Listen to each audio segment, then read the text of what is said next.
नमस्कार दोस्तों, राधे राधे, जय हिंद।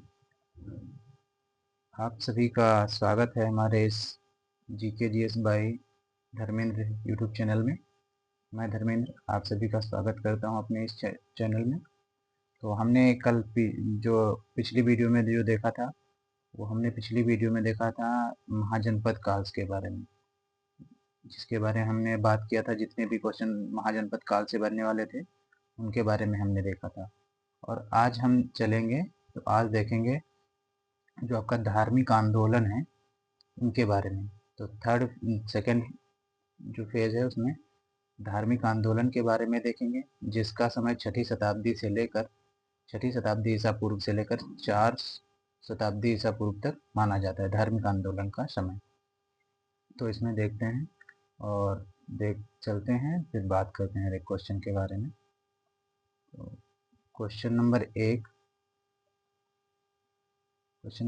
क्या कह रहा है कि जैन परंपरा के अनुसार जैन धर्म में कुल कितने तीर्थंकर थे? तो कितने तीर्थंकर थे? 24। Answer C is right. Question number 2, Tripitaka धर्म ग्रंथ है कौन से हैं? जैनों का है, बौद्धों का है, सिखों का है या हिंदुओं का है?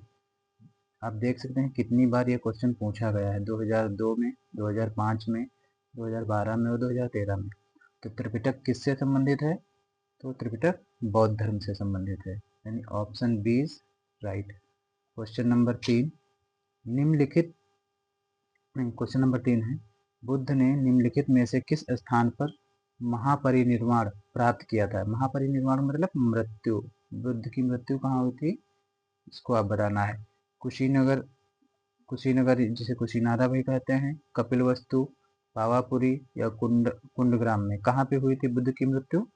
तो कहाँ हुई थी? कुशीनारा में, यानी कुशीनगर में। Option A is right. अगले क्वेश्चन पे चलते हैं और देखते हैं अगला क्वेश्चन क्या कह रहा है। क्वेश्चन नंबर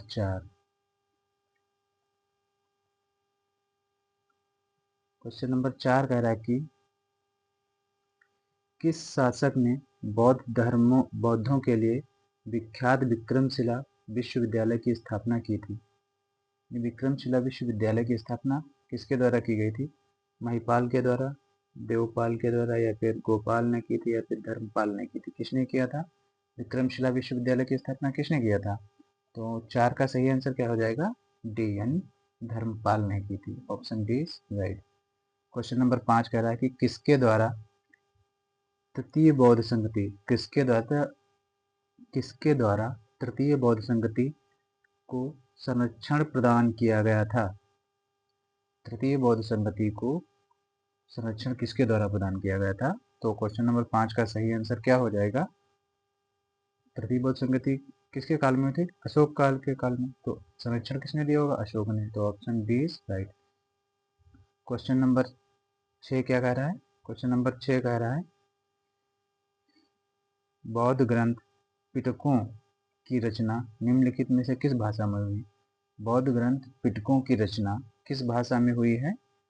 संस्कृत भाषा में हुई है, अर्धमगधी में हुई है, पाली में हुई है या प्राकृत भाषा में हुई? किस भाषा में हुई है? तो पाली भाषा में। बौद्ध ग्रंथ किस में रचे गए हैं? पाली भाषा में।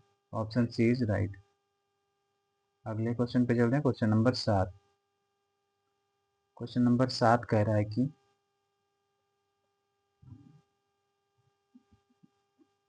किस शासक के शासनकाल में नेपाल में बौद्ध धर्म का गमन हुआ था? किस शासक के शासनकाल में नेपाल में बौद्ध धर्म का गमन हुआ था? तो समुद्रगुप्त के काल में, अशोक के काल में, चंद्रगुप्त के काल में या हर्षवर्धन के काल में? किसके काल में हुआ था? और क्वेश्चन नंबर 7 का सही आंसर क्या हो जाएगा? हो जाएगा अशोक के समय काल में, यानी बी इज राइट। अगला क्वेश्चन है क्वेश्चन नंबर 8, सांची क्यों विख्यात है? चट्टान काट कर बनाए गए मंदिरों के लिए, या फिर सबसे बड़ा बौद्ध स्तूप के लिए, या फिर गुहा चित्र के लिए, या फिर अशोक के शिलालेख के लिए? ये आपका पूछा गया है SSC 2002 में। किसके लिए विख्यात है सांची का? तो सांची का क्या प्रसिद्ध है? स्तूप। तो यानी ऑप्शन क्वेश्चन नंबर डी का सही आंसर क्या हो जाएगा? बी यानी स्तूप के लिए। क्वेश्चन नंबर 8 कह रहा है कि महावीर का जन्म किस क्षत्रिय गोत्र में हुआ था। महावीर जी ने महावीर स्वामी का जन्म किस क्षत्रिय गोत्र में हुआ था। शाक्य कुल के थे या यांत्रिक कुल के थे या सल्लास कुल के थे या लिच्छवी कुल के थे। किस कुल के थे? तो महावीर किस कुल के थे? तो यांत्रिक कुल के थे।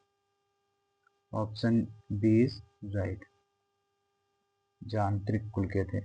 अगले क्वेश्चन पे क्वेश्चन नंबर 10।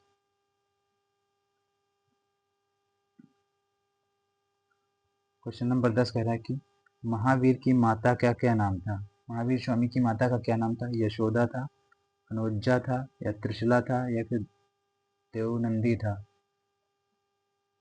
देवनंदी था। क्या नाम था महावीर की माता का? नाम महावीर की माता का नाम था त्रिशला। तो फिर यशोदा किसकी माता का नाम था? आप कमेंट करके बताइएगा। क्वेश्चन नंबर 11 क्या कह रहा है? क्वेश्चन नंबर 11 कह रहा है गौतम बुद्ध द्वारा अपने धर्म में दीक्षित किया जाने वाला अंतिम व्यक्ति कौन था। अंतिम व्यक्ति निम्नलिखित में से कौन था? आनंद था, सारिपुत्र था या मोग्गलान था या सुबुद्ध था। तो अंतिम कौन था? ये आपका यूपी पीसीएस 2013 में पूछा गया है। मोग्गलान था। तो बुद्ध का अंतिम शिष्य कौन था? सुबुद्ध। यानी ऑप्शन डी इज राइट, सुबुद्ध था। अगले क्वेश्चन पे चलते हैं। Question number 12। क्वेश्चन नंबर 12 क्या कह रहा है कि प्राचीनतम विश्वविद्यालय कौन था। ये गांधार था प्राचीनतम विश्वविद्यालय, कन्नौज विश्वविद्यालय, नालंदा विश्वविद्यालय या वैशाली विश्वविद्यालय। कौन सा था सबसे प्राचीनतम विश्वविद्यालय? कौन सा था? क्वेश्चन नंबर 12 का सही आंसर क्या होगा? यानी नालंदा विश्वविद्यालय सबसे प्राचीन विश्वविद्यालय था। अगले क्वेश्चन पे चलते हैं। क्वेश्चन नंबर 13 कह रहा है कि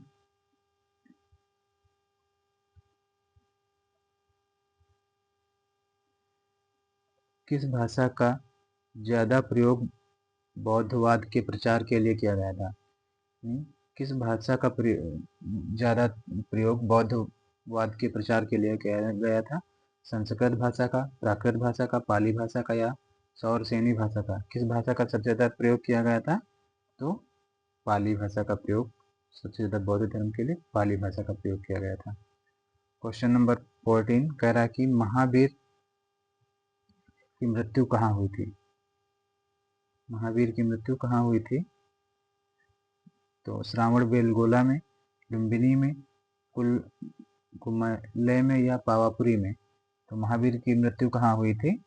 15 का सही आंसर क्या हो जाएगा? 14 का सही आंसर क्या हो जाएगा? डी यानी पावापुरी में। महावीर की मृत्यु पावापुरी में हुई थी। क्वेश्चन नंबर 15 जैनियों के पहले तीर्थंकर कौन थे। जैनियों के पहले तीर्थंकर कौन थे? अरिष्टनेमी थे, पार्श्वनाथ थे, अजीतनाथ थे या ऋषभदेव थे। तो जैनियों के पहले तीर्थंकर कौन थे? ऋषभदेव। कौन थे? ऋषभदेव थे। और question D is option number D is right. अगले क्वेश्चन पे चल रहे हैं। Question number 16। क्वेश्चन नंबर 16 कह रहा है कि मठ, मंदिर, स्तूप किस धर्म से संबंधित हैं। मठ, मंदिर और स्तूप किस धर्म से संबंधित हैं? बौद्ध धर्म से, जैन धर्म से, हिंदू धर्म से या ईसाई धर्म से। तो किससे संबंधित हैं? बौद्ध धर्म से। मठ और मंदिर जो हैं वो तीनों बौद्ध धर्म से संबंधित हैं। Question number 17